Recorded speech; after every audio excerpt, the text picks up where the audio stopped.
Welcome to Law Nexus, the place where real courtrooms reveal real consequences, and every word can change a life.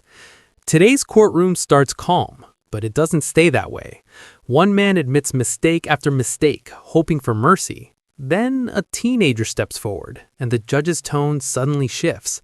What happens next could decide a future forever. Good morning. Are you DeAndre Thomas? And will your client waive the formal reading of the motion? He does, Judge. Mr. Thomas, in cause number 23, DCCR 2048, I have a motion to revoke your unadjudicated probation. This shows that you were placed on probation February 27th of 2024 for the offense of obstruction or retaliation, third-degree felony, and that was a 4-year deferred probation. Is that correct? It alleges that you violated your probation. Count 1 alleges that you failed to report as directed to the probation department August 13th, September 3rd, September 16th, and October 15th of 2024. And is that true or not true? Count 2 alleges that you failed to work faithfully at suitable employment and provide verification of that. And is that true or not true? Count 3 alleges that you provided a urine sample August 21st, August 29th, September 5th, September 23rd, and October 9th of 2024 that tested positive for tetrahydrocannabinol. And is that true or not true? Count 4 alleges that you failed to provide verification of performing the community services required. And is that true or not true? Count 5 alleges that you failed to provide verification of completing the anger management program. Is that true or not true? Count 6 alleges that you failed to provide verification of entering and successfully completing the moral recognition therapy. Is that true or not true? And then count 7 alleges that you're behind in your court-assessed fees. And is that true or not true? Did you enter your pleas of true to counts 1 through 7 freely and voluntarily? And did you plead true to those counts because they're all actually true? I have here on the computer some documents that have your signature on them that the state has marked as exhibit number 1. Before you signed these, did you go over them with Mr. Lewis? Do you fully understand them? And do you understand, if I follow the agreement that you made with the district attorney, that you will be waiving or giving up any right to appeal? State tenders number 1. No objection, Judge. It's admitted. Is there any evidence that Mr. Thomas is not competent? No, Judge. All right, sir, I'm going to find that you entered your pleas of true to counts 1 through 7 freely and voluntarily. Find those counts true. Find sufficient evidence to find you guilty, and at this time find you guilty of obstruction or retaliation. Sentence you in accordance with your agreement to a term of 4 years in the institutional division of the Texas Department of Corrections. You will receive credit on that sentence for any time that you've been in custody that the law gives you the right to receive. I have handed you the trial court certification that shows this was an agreement that I followed, and so you've waived any right to appeal. I've also handed you a written admonishment regarding your ineligibility to possess a firearm or ammunition.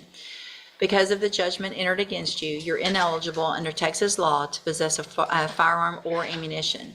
Possession of a firearm or ammunition could lead to charges against you. Firearm is a legal term, and you should read the written admonishment I provide you to see what devices qualify as a firearm. If you have questions about the laws that make you ineligible to possess a firearm or ammunition, or about how long that lasts, you can talk to Mr. Lewis. All right, good luck to you, sir. You can go back with the bailiff. And sing, Mr. Lewis. Good morning. Are you Anthony Young? Yes, ma'am. And Mr. Young, you were previously in court and you entered a plea of guilty to the second-degree felony offense of theft of a firearm. And I received the pre-sentence report and I reviewed that. Has everyone had an opportunity to review that report? Yes. Are there any additions or corrections to that report? Well, just to Judge, I know maybe some issue with the defendant's version of what happened for him accept responsibility. That was discussed with him, and he does understand, of course, what he was charged with, what he pled to, and he's definitely accountable and responsibility for what happened with that gun. Okay. Anything else, Mr. Smith, on that? I have also received and reviewed numerous jail incident reports that I've had an opportunity to go through. Have you both had an opportunity to review those? I have reviewed them and discussed them. So the agreement's for a 5-year deferred probation. How old are you? 17. I'm pretty sure if it's not the thickest packet, it's close to one of the thickest packets I have received from jail with regard to how you have been acting and misbehaving,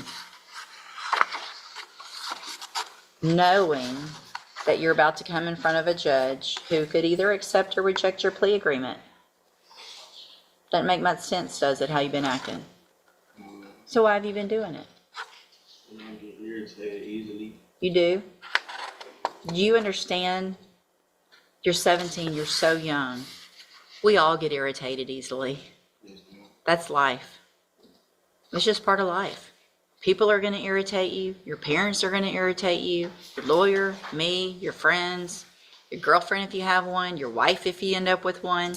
We all get irritated. But you don't act like this, and you don't talk to people who are just doing their job the way that you speak to these correctional officers. The disrespect that you're showing people who are just trying to go to work and make a living is so unacceptable that I'm not going to say the words because people are watching and it's so inappropriate. It's ridiculous what you've been doing. And then thinking that you can get high or a little buzz by drinking hand sanitizer. That was dumb. How'd that, I mean, you ended up in the hospital, right?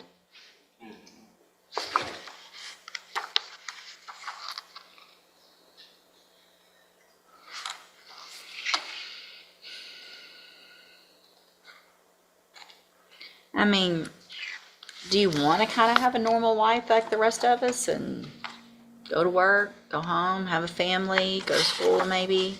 Yes, ma'am. Or do you want to spend your life in prison? You don't? So let me just tell you, the way this is looking, you're going to have to make some huge changes in your life if you don't want to go to prison. You're going to have to do things that most 17-year-olds don't do.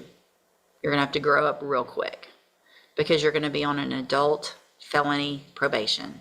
And so if you don't follow the rules, it's not just a slap on the hand, or it's not just getting kicked out of school and going to alternative school. It's not those things. It's prison. And it's going to be prison for up to 20 years. You can go to prison for up to 20 years if you violate this probation. Do you understand? 20 years of your life you could spend in prison for this very case right here if you don't follow all of the rules. It's a lot.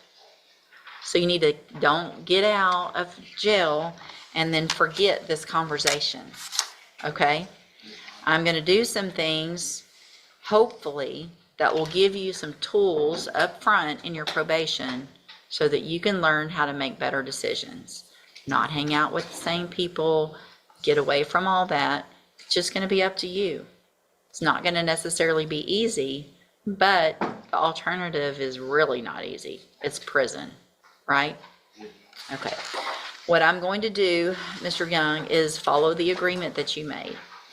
I'm going to find that you entered your plea of guilty freely and voluntarily. I'm going to find sufficient evidence to find you guilty, but I'm not going to do that. That means today you're not a convicted felon. All right, we're going to talk some more about that in a minute. You're going to be on probation for 5 years. You're going to be ordered to pay a $500 fine. You're going to order to follow all of the rules, all of the conditions of probation. You don't get to pick and choose which one and go, well, I didn't get a new case, but I missed going. Or I didn't get, a lot of people think as long as they don't catch a case or they don't get in trouble again, that they're fine and they don't have to do the other stuff on probation. You got to do it all. You got to report when you're supposed to. If you test positive for drugs, any drugs, including marijuana. And I get that a lot of people don't think that marijuana is a big deal, but it's a violation of your probation. You can go to prison. It's just that simple. All the rules apply, not just some. And if you do that, then this opportunity is your day to change your life. I am going to order as a condition of this probation that you enter and successfully complete the cognitive track of the ISF program. That's a 90-day program. You'll go from in custody to that program. It's an in-custody program. It's not necessarily meant to be a punishment, but it's classes and tools so that you can make better decisions. If you go to ISF and you act like you've been acting in jail, they let me know. We bring you back. Your probation's revoked before you ever hit the streets. So you can get irritated in ISF, but you better not act like this, because you'll never even get the chance to be on probation. Do you understand what I'm saying? There's not going to be a second chance if you act like you're acting right now while you're in ISF. That's going to be your chance to prove to me that this nonsense you can grow out of just like that overnight, because it has to be overnight. I don't care who's irritating you. Do you understand? Okay. So when you get out of ISF, hopefully you're successful, you take advantage of it. You're never going to be a convicted felon if you do everything you're supposed to on probation. Being a convicted felon changes your life in all kinds of negative ways. Obviously, you can't get certain jobs. You can't live certain places. You can't go to certain schools. It puts you on a path that's very difficult. You don't have that right now. If you change your life and you do the right things, at the end of this probation, if you're successful, the case is dismissed. You're never a convicted felon. The other side to that, though, just like I've been talking about, is if you violate any condition of your probation, you're back here in court. Your punishment is up to me. I could give you as low as 2 years. I could give you anywhere in between, up to 20. Do you understand? All right, I'm going to hand you the trial court certification that shows that this was an agreement that I followed, and so you've waived your right to appeal. I really do hope you take advantage of this. Another thing I want to make sure you understand is there's going to be a little bit of time between now and when they take you to ISF. It's not very much, but it could be a couple of weeks or so.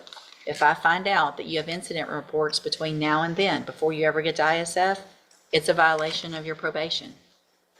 Does that understand? I know there's a bunch of you young kids that are all in the same dorm in our jail, because we got younger and younger of y'all doing stuff like this. And y'all all are in there. I've read all about it in your case and everybody else's case. And you've got to kind of show who's cool and who's not and all of that. If you continue to do that and think you're cool in there, you're going to get to show how cool you are in prison. And that's a whole lot different. And that's not what any of us want for you. Okay? All right. You can go back with the bailiff. This video shows how probation violations can turn into prison time fast. It also shows how one judge tries to stop a teenager from ruining his future. Real cases, real consequences, real lessons. If you found this powerful, like the video, share it, and subscribe to Law Nexus for more real courtroom stories you won't forget.